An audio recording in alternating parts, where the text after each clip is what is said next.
Hi, I'm Gil Kennedy, President and CEO of Har-co Credit Union. I'm honored today for our 7th podcast to have Senator Robert Cassilly, a longtime Harford Countyan, who will answer questions and provide us with content around the interesting times and the journeys that we all have found ourselves on for the last 4 or 5 months. Senator, appreciate the opportunity to interview you. Absolutely. And I guess the first thing is, can you tell me a little bit about yourself? Sure. Well, we're sitting here in my family home right now. I'm native Harford County, born and raised. Spent most of my life in Bel Air. Married, local girl, Debbie Falston girl. We have 5 kids raised. They're all grown up. I got 5 grandkids, and I've been in the Senate since I'm in my 7th year now as a member of the Maryland Senate. But I'm a local attorney. Deal with a lot of local business folks and representing them in various legal matters. So. You've had a long career in supporting our community and our county. Yeah.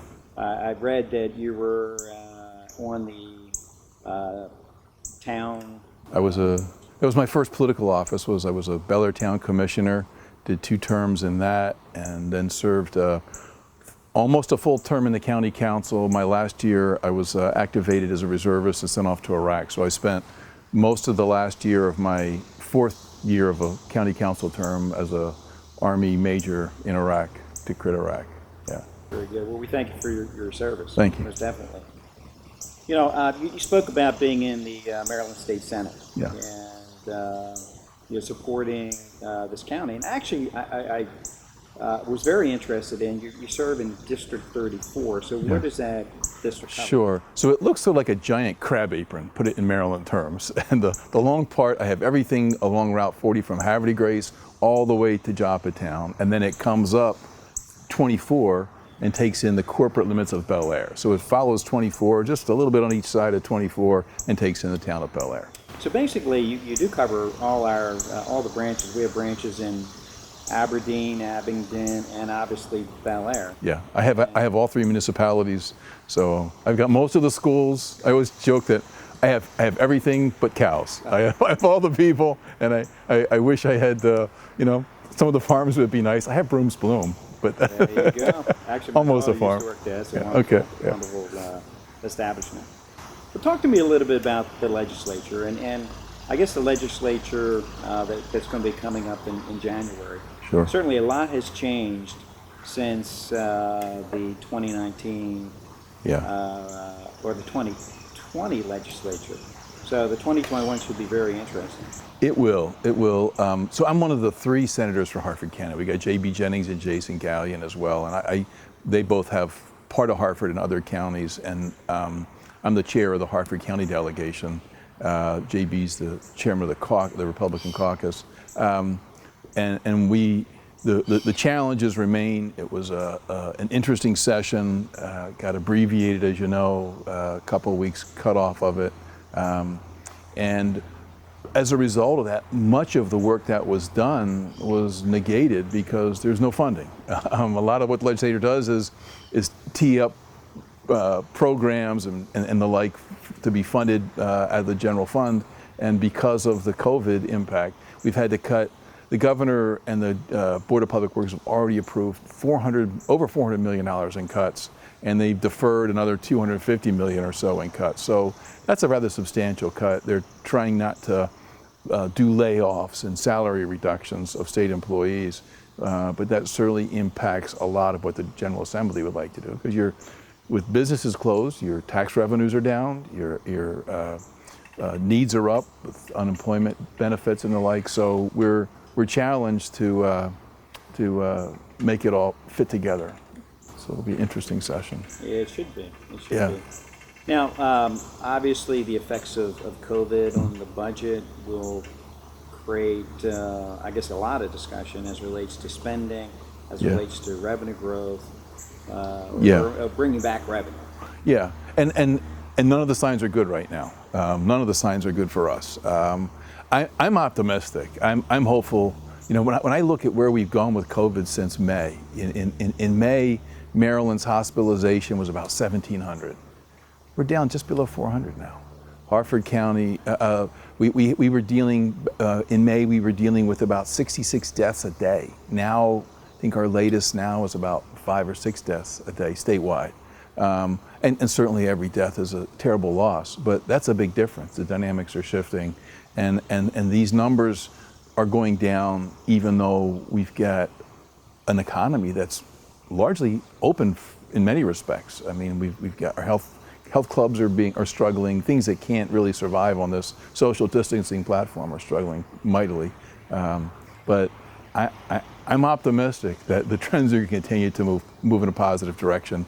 We still have the challenge that even best estimates, you've still lost a big chunk of your revenue, and you're not going to get that back. It's not there. We had jobs that are lost, jobs that are delayed. So clearly the cuts have to continue, and it's going to really strain our budget. And we still have needs to fill in because of COVID. I'm hopeful that we've seen the worst and we're trending for better days. Fingers crossed. I tend to agree.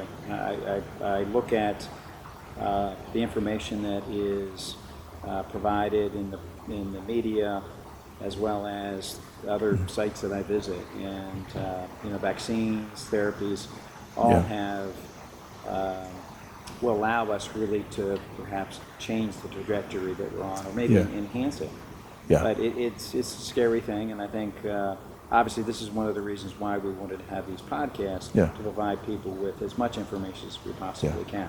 And I appreciate that, and I share your concern that we get good information out. I deal a lot with communicating with federal legislators and in the media, with trying to really look at things holistically and honestly, and so we can't be governed by just raw emotion. We have to look at science. We have to be honest with ourselves, and of course we can't promise no risk. I'm looking at our election coming up in November, and I served in Iraq during their national elections, where people literally stood in line at the threat of suicide bombs and snipers, and yet they went to the election. And so maybe I'm a little more hardcore than other people about my tolerance level for, by God, yes, I'm going to get out and vote, and virus be damned. But I think the governor's on the right track with this one. We've got a good plan. If you want to come vote in person, vote in person. If you, for whatever reason you don't think it's appropriate, vote by mail. You got either choice you want.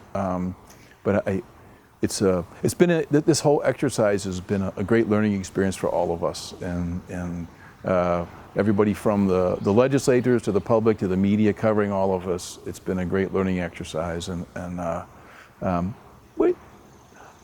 sometimes we do okay, sometimes we don't. Well, this whole period has been a learning experience, and when we first. On March 16, I remember that week very vividly. It seems like a long time ago, but yet it's not a long time ago. Yeah. And how much we knew then versus how much we know now. Yeah. And obviously we have a lot more to learn about this thing, but I believe that the American ingenuity, I've been extremely impressed with that.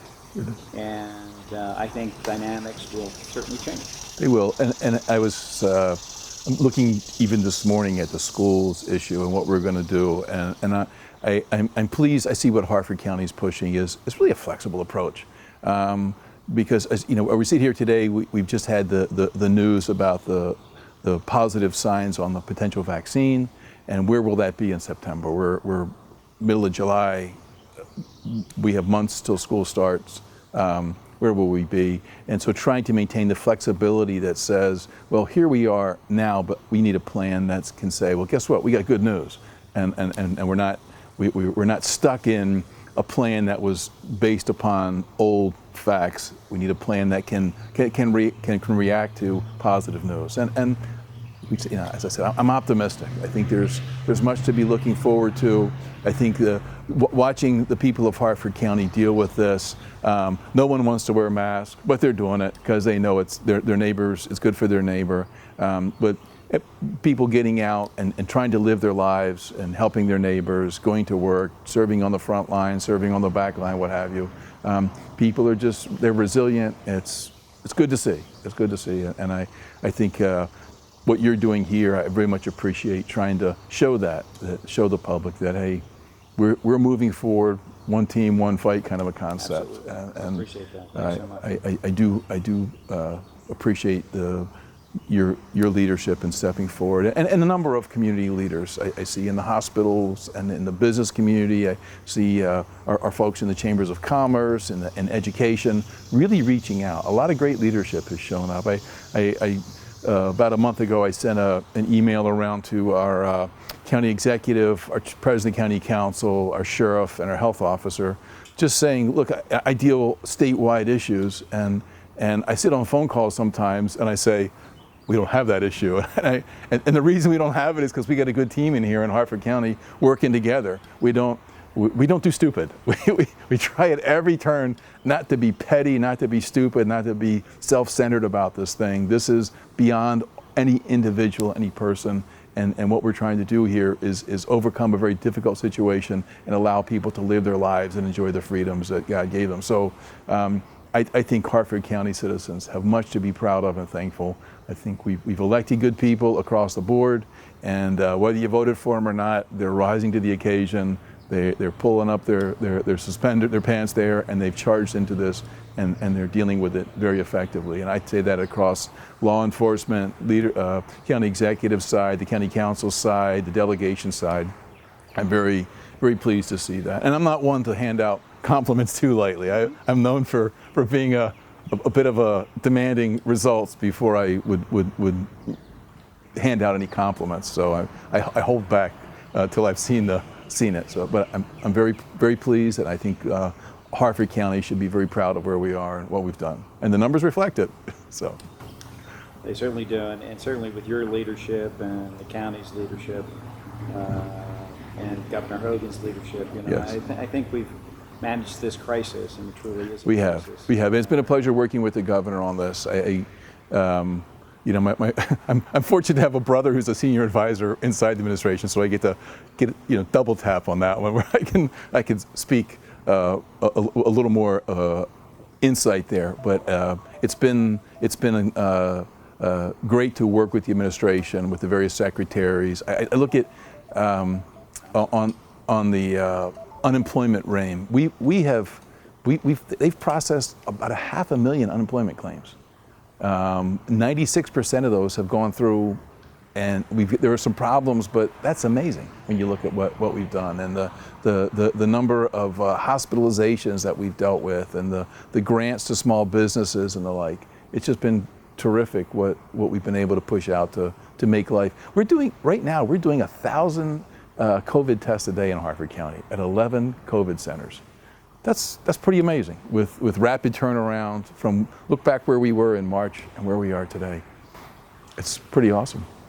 Senator, you have given us a tremendous and a very well thought out overview of the times that we're finding ourselves in. So there's a lot of noise out there on TV and radio, and everyone has an opinion. But, what message would you like to provide our community and particularly our membership with? Sure. So we're all part of a really awesome community, and it's not. I don't say that lightly. When you look at the level of volunteerism in this community, it's staggering. People around the state should be jealous of us, just from our volunteer fire companies to our Parks and Rec programs to our churches. It's an awesome community. All that level of community involvement carries through it into the current crisis. The same people are out there helping out, the same quality of people. We're resilient. We're resilient because people care. So the real message is keep caring, keep trying. We're winning. We're winning terrifically when you look at Harford County's rates versus compare them to the country, stack them up. We're not a closeted little isolated piece somewhere in rural Idaho. Here we sit on the major north-south route in the United States, the major north-south route with major interchanges. We've got a major major military installation. We're a happening community, and yet we've got very low rates. And that's just such a testament to what we do here and what our people are. Everybody from the frontline docs and nurses at Upper Chesapeake, down to the guys and gals working at the convenience stores, who are pursuing their businesses, making life go on, but in a safe way. And you go in and folks are masking up, to the people helping out their neighbors. They go to the store and they call. I'm at the store, save you oh, Mrs. Jones next door, I want to save you a trip. What, can I get you something? So she doesn't have to go out. So this is, these are those times that try men's souls, but those are also the times that let you see what people really have. I had some friends in Iraq who have certainly been through hell, and they write me and they're talking about how that two-edged sword, the silver lining of the cloud, and watching how the COVID has enabled people, great folks, to step forward, and you really see the quality in people stepping forward at their own risk and doing the right thing and helping neighbors. And I totally agree with that. God, I wish we didn't have to face it, but it's one of those hardships that you face, that you come out and you can hold your head high and say, you know what, we stood together as one people. We did a great job. We're a great community. We're going to continue to move forward. We're going to continue to tackle this. We're going to come out in the end as a stronger, better people than we were going in. And with God's will, and I think God's on our side in this one, this won't be too long of a wait before we are able to move about in normalcy. Well, I certainly appreciate this opportunity to Absolutely.